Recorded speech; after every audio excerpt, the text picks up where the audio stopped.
رہا ہے جوانی کے دن کہاں گزار کر آیا. تو جوان تھا، انڈیا پاکستان کی مسجدوں کے سپیکروں سے آواز گونجا کرتی تھی الصلاۃ والسلام علیکہ یا نور من نور اللہ، محمد اللہ کے نور کا ٹکڑا ہے. یہ اللہ کے ساتھ کفر بھی ہے، شرک بھی ہے. یہ وہ جرم ہے تکاد السماوات یتفطرن من وتنشق الارض وتخر الجبال هدا ان دعوا للرحمن ولدا. آسمان پھٹ جائے، زمین دہس نہس ہو جائے، پہاڑ ریزہ ریزہ ہو جائے ان ظالموں کے اس جملے پر کہ اللہ کا بیٹا ہے، اللہ کا ٹکڑا ہے، اللہ کا حصہ ہے. اے جوان، تو جوان تھا، میرے علاوہ غیروں کو پوجا جا رہا تھا، اللہ کو چھوڑ کر مردوں کو داتا کہا جا رہا تھا، اللہ کو چھوڑ کر مردوں کو بری کرنے والا سمجھا جاتا تھا، مردوں کو مددگار مانا جاتا تھا. تو نے اپنی جوانی میں کیا کیا؟ کیونکہ جوان کچھ ایسے بھی ہوتے ہیں. عبداللہ گرفتار ہوتے ہیں، عیسائی بادشاہ کے سامنے پیش ہوتے ہیں. وہ کہتا ہے عیسائی ہو جا، اپنی بیٹی کا نکاح تجھے دیتا ہوں. کہتے ہیں مجھے منظور نہیں ہے. کہتے ہیں عیسائی ہو جا، بیٹی کا رشتہ بھی دیتا ہوں، اپنی بادشاہت میں آدھی بادشاہت بھی دیتا ہوں. کہا منظور نہیں ہے. کہا تو جوان ہے، کیوں اپنی جوانی کو خراب کرتا ہے؟ ان شرطوں کو مان لے، مزے کی زندگی گزارنا. کہا نہیں، میں لا الہ الا اللہ کا اقرار کر چکا ہوں. کہا اس کو لے جاؤ، تیل کے کڑاہے کے اندر اس کو جلا کے راکھ کر دو، اور اگر یہ واپس آنا چاہے، میری شرطیں مانے تو اس کو لے آنا. بڑا پیارا جوان ہے، اس کی جوانی پر مجھے بڑا پیار آیا ہے. لے کر جا رہے ہیں، عبداللہ کی آنکھوں سے آنسو گر رہے ہیں. غلام واپس لے آتے ہیں. بادشاہ یہ تو رو رہا ہے. کہا میں نے نہیں کہا تھا کیوں جوانی کو روک لگاتا ہے؟ مزے کرے گا، بادشاہ کی بیٹی کا گھر والا بن جائے گا، حکومت میں حصے دار بن جائے گا، مزے کی زندگی گزرے گی. ہماری بھی یہی نظر ہوتی ہے نا جی. بس کیا آپ کا زندگی کا ماٹو کیا ہے؟ اجی کیا ماٹو ہونا؟ اچھی بیوی مل جائے، اچھی اولاد ہو، بہترین ماڈل ٹاؤن اے بی میں ہماری کوٹھی بن جائے، اور اچھا کوئی رزق کا بندوبست ہو جائے، بس بڑھاپا اچھا گزر جائے. بڑھاپا اچھے گزارنے کے خواب دیکھنے والے، یہ زندگی 60 اور 70 سالہ زندگی، قیامت کا پہلا دن 50,000 سال لمبا، یہ زندگی تو گزر جائے گی. اس زندگی کی پلاننگ کبھی کی جس زندگی میں موت نہیں آنی. لا يموت فیہا ولا یحیا. یہاں تو مانگ کے گزر جائے، رو کے گزر جائے، سو کے گزر جائے، بستر پہ پڑھ کے گزر جائے گی. اور قیامت کے بعد شروع ہونے والی زندگی ختم نہیں ہونی. موت کو موت آ جائے گی. نہ جنتیوں کو موت آنی، نہ جہنمیوں کو موت آنی. ہمیشہ کی زندگی. کہا ظالم تو نے میرے آنسوؤں کو نہیں سمجھا. کہا پھر روتا کیوں ہے؟ کہا روتا تو اس لیے ہوں، میں مرنے کے لیے جا رہا تھا، راستے میں دل ہی دل میں مالک سے باتیں کر رہا تھا، اللہ آج تیرے لیے مرنے کا وقت آیا، آج تیرے لیے جان دینے کا وقت آیا. افسوس عبداللہ کے پاس ایک جان ہے. اے ربا کاش تو مجھے ہر بال کے بدلے جان دیتا، میں ہر جان کو تیری توحید پہ قربان کر ڈالتا. یہ جوانی، یہ مستانی، یہ جوانی جو منہ زور، یہ جوانی جس نے کمروں میں ڈش انٹینے سجا دیے، یہ جوانی جس کے ہاتھ میں کیبل، ریموٹ، گانے، فلمیں، سیڈیے، اس جوانی کا اللہ سوال کر رہا ہے جوانی کے اندر تو کیا کر کے آیا؟ سوچ لیں آپ اور میں جوان ہوں. ایک مثال دوں سمجھانے کے لیے. لیس کمثلہ شیء، میرے اللہ کے لیے اعلی مثال. بات سمجھانے کے لیے عرض کرتا ہوں. کوئی جوان ہو اور اس کی جوانی میں اس کے باپ کو کوئی گالی دے جائے، تھپڑ مار جائے، اس کے مکان پہ قبضہ کر جائے، اس کی عزت پہ ہاتھ ڈال جائے، کیا خیال ہے برداشت کر لو گے؟ ہر کوئی کیا کہے گا؟ بھی بوڑھا ہوتا تو چلو مانتے بھی بوڑھا ہے، کیا کر سکتا ہے، تو جوان تھا، مر جاتا یا مار دیتا، یہ تو نے کیا کیا؟ یہ تو دنیا کی بات ہے. اور لوگوں، میں اور آپ جوان ہو، زندہ ہو، رگوں میں خون دوڑتا ہو، بازوؤں میں قوت ہو، اور پھر اللہ کو چھوڑ کر قبروں پہ سجدے ہو، قبروں پہ نظر ہو، قبروں پہ نیاز ہو، قبروں کا طواف ہو، مردوں کو پکارا جائے، اللہ کی توحید میں غیر اللہ کو شریک کیا جائے، میرے ماتھے پر بل نہ پڑے. اس جوانی کا قیامت کے دن کیا ملے گا؟ سوال بستر پہ لیٹتے ہوئے غور کرنا اس سوال پہ. جوان کیسے ہوا کرتے ہیں؟ رسول اللہ صلی اللہ علیہ وسلم توحید کی دعوت دے کے ایک جوان کو روانہ کرتے. مشرکین کی بستی میں پہنچ کر چوک میں کھڑے ہو کر کہتے ہیں مجھے رسول اللہ نے بھیجا ہے صلی اللہ علیہ وسلم، امان دو میں اس کا پیغام دوں. اور پیغام کیا ہے؟ قولوا لا الہ الا اللہ. لا الہ الا اللہ کو مان لو. لا الہ الا اللہ، اللہ کے علاوہ نہ کوئی مشکل کشا، نہ حاجت روا، نہ غوث اعظم، نہ بری کرنے والا، نہ رزق دینے والا، نہ اولاد دینے والا، نہ صحت دینے والا، نہ شفا دینے والا، نہ موت و حیات کا مالک. لا الہ الا اللہ. اغیار کے دروں پہ جھکنے والوں، اللہ کے در پہ جھک جاؤ، دنیا بھی سنور جائے گی، آخرت بھی سنور جائے گی. مشرک پیچھے سے آتا ہے، نیزے کا وار کرتا ہے، نیزہ اس کی چھاتی کو چیر کے باہر نکلتا ہے، اور اس جوان کی زبان سے جملے کیا نکلتے ہیں؟ فزت برب الکعبہ، کعبے کے رب کی قسم میں کامیاب ہو گیا. یہ کیسی کامیابی ہے؟ بیوی بیوہ ہو گئی، بچے یتیم ہو گئے، کاروبار ٹھپ ہو گیا، دنیا برباد ہو گئی، موت، زندگی سے موت کا شکار ہو گیا، جہان اندھیرا ہو گیا، اور یہ کہہ رہا ہے اللہ کی قسم میں کامیاب ہو گیا. یہ کامیابی دنیا کے برباد ہو جانے کی، آخرت کے سنور جانے کی کامیابی ہے. اللہ نے سوال کرنا ہے مجھ سے اور آپ سے، جوانی کہاں گزار کر آیا؟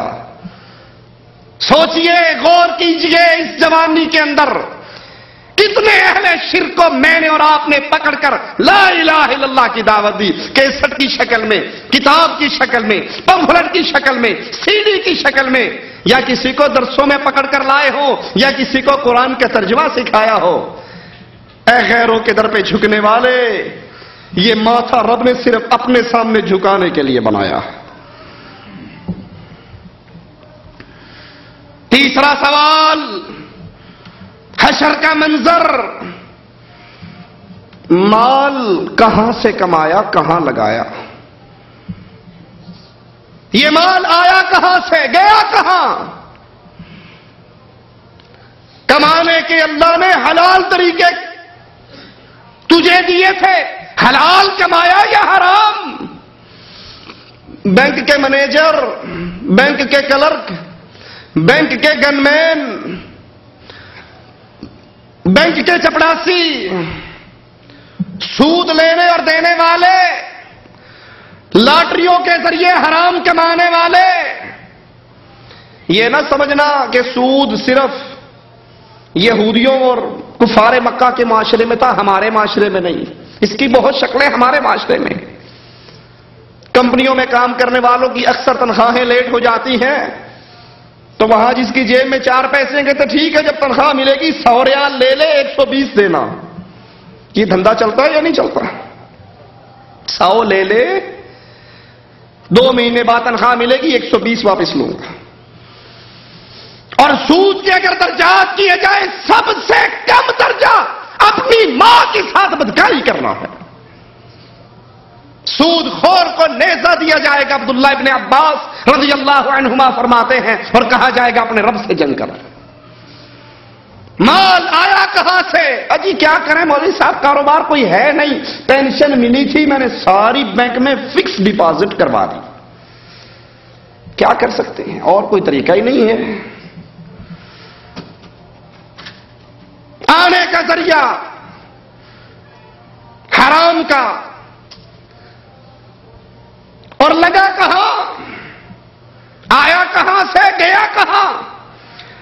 اجی 3 سال کے بعد چھٹی جا رہے ہیں اور بیگم صاحبہ نے اسپیشل فون کر کے کہا ہے کہ آنے سے پہلے بہترین بڑے سائز کا کلرڈ ٹیلی ویژن خرید لینا، ہمارے محلے میں کیبل لگ گئی ہے اور سارے گھروں میں ٹی وی ہے، دیکھو ہمارے گھر میں ریڈیو ہے تو کتنی بری بات ہے، ہمارا ناک نیچے ہے، یہ ناک اوپر ہونا چاہیے۔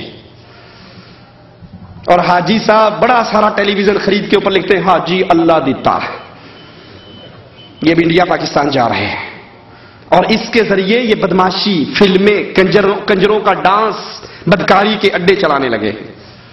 آیا کہاں سے گیا کہاں؟ جی کہاں جانا تھا؟ پیسے لے کر چھٹی گیا، وہاں باپ مرا ہوا تھا۔ اب باپ مرا تھا مجھے سارا پتا ہے مولوی صاحب، پہلے دن کا ختم، تیسرے کا ختم، 9ویں کا ختم، 7ویں کا ختم، 10ویں کا ختم، برسی، 40واں، قل، یہ سارا جانتا ہوں حرام ہے، سنت رسول اللہ میں اس کا کوئی مقام، کوئی جگہ اسلام میں نہیں۔ لیکن دیکھو نا اگر یہ سارا کچھ نہ کرتا لوگ کیا کہتے۔ سعودیہ رہندا ہے پھر بھی پیو دے مرن تے دیگ نہیں چڑھائی، باپ مر گیا 20-30 ہزار روپے خرچی نہیں کی، اب لوگ کیا کہتے؟ وہ ناک بچوانے کے لیے سارا کچھ کرنا پڑا نا۔ مال کہاں سے آیا کہاں لگایا؟ سوچ لو، یہ جواب دینا ہے میں نے بھی اور آپ نے بھی قیامت کے دن۔ اللہ کے دیے ہوئے مال کو حرام کاری میں، بدکاری میں، بے غیرتی میں لگانے والوں، حشر کا میدان کوئی چھڑانے والا قریب نہیں، اللہ کے سوال بندے کے جواب۔ چوتھا سوال، جتنا علم تجھے ہو گیا تھا اس کے مطابق کتنا عمل کر کے آیا؟ اللہ علم کے مطابق عمل کی توفیق عطا فرمائے۔ یہ سوال بڑا خطرناک ہے۔ جتنا علم تجھے تھا اس کے مطابق عمل کتنا کیا؟ سوچ لیں مجھے اور آپ کو کن کن باتوں کا علم ہے اور اس کے مطابق ہمارا عمل کتنا ہے۔ کس کس کو اللہ کے نبی کی حدیث پتا ہے کہ آپ نے فرمایا الحم الموت، دیور تو موت ہے، موت۔ اور ہم میں سے کس کس کی بیگمیں ہیں جو دیوروں سے، جیٹھوں سے، کزنوں سے گپیں ہانکتی ہیں؟ اچھی بھابی ماں جیسی ہوتی ہے، جیٹھ باپ جیسا ہوتا ہے۔ پھر اخباروں میں جتنی بدکاری کی رپورٹیں ان ماں بیٹوں کی پڑھتے ہو وہ آنکھیں کھولنے کے لیے کافی نہیں۔ کس کس کو نہیں پتا رسول اللہ صلی اللہ علیہ وسلم کی بیوییں، آپ کی بیٹیاں پردہ کیا کرتی تھی، اور ہمارے کتنے گھر ہیں جو پردے سے خالی ہیں؟ جتنا علم مجھے اور آپ کو ہو گیا اس کے مطابق عمل کتنا ہے؟ یہ سوال قیامت کے دن ہونا ہے۔ یہ جواب دیں گے، اللہ کے دربار میں پیشی ہوگی۔ یہ حشر کے مناظر، یہ حشر کے منظر اپنی آنکھوں کے سامنے رکھا کریں۔ یہ کوئی ڈائیلاگ نہیں ہے، یہ جذباتی باتیں نہیں ہیں، یہ فلم کی سٹوریاں نہیں ہیں، یہ میرے اللہ کا کلام ہے، یہ میرے رب کا قرآن ہے، یہ میرے رب کی باتیں ہیں۔ یہ دن آنے والا ہے، وَوُفِّيَتْ كُلُّ نَفْسٍ مَّا عَمِلَتْ وَهُوَ أَعْلَمُ بِمَا يَفْعَلُونَ۔ جو کر کے مرو گے وہ اگلے جہان پالو گے، جو بو گے وہ کاٹو گے۔ اللہ کے دربار کی پیشیوں کو یاد رکھو، اس منظروں کو یاد رکھو۔ جب انسان اس امتحان میں فیل ہو جائے گا، اور امتحان ایسا خطرناک ہے، یہ وہ اکیلا امتحان ہے جس میں سپلیمنٹری نہیں ہے، جس میں ری ٹیسٹ نہیں ہے، جس میں ایز اے ہول کا چانس نہیں ہے۔ اگر آپ دیکھو گے قرآن کہتا ہے سورۃ سجدہ کے اندر، مجرموں کو دیکھو گے ان کے سر جھکے ہوئے ہوں گے اور کہیں گے کیا؟ ربنا ابصرنا وسمعنا فرجعنا نعمل صالحا۔ ایک چانس اور دے دے اللہ، ایک موقع اور دے دے، ایک مرتبہ دنیا میں بھیج دے، نعمل صالحا۔ سنی سنائی باتوں پہ عمل نہیں کریں گے، قرآن و حدیث کی کھلے ہوئے ارشادات پہ عمل کریں گے، نہ عمل صالح، ایک چانس. اور مالک کیا کہے گا؟ مجھ سے کلام نہ کرو، اخسؤ فیہا، جاؤ اس جہنم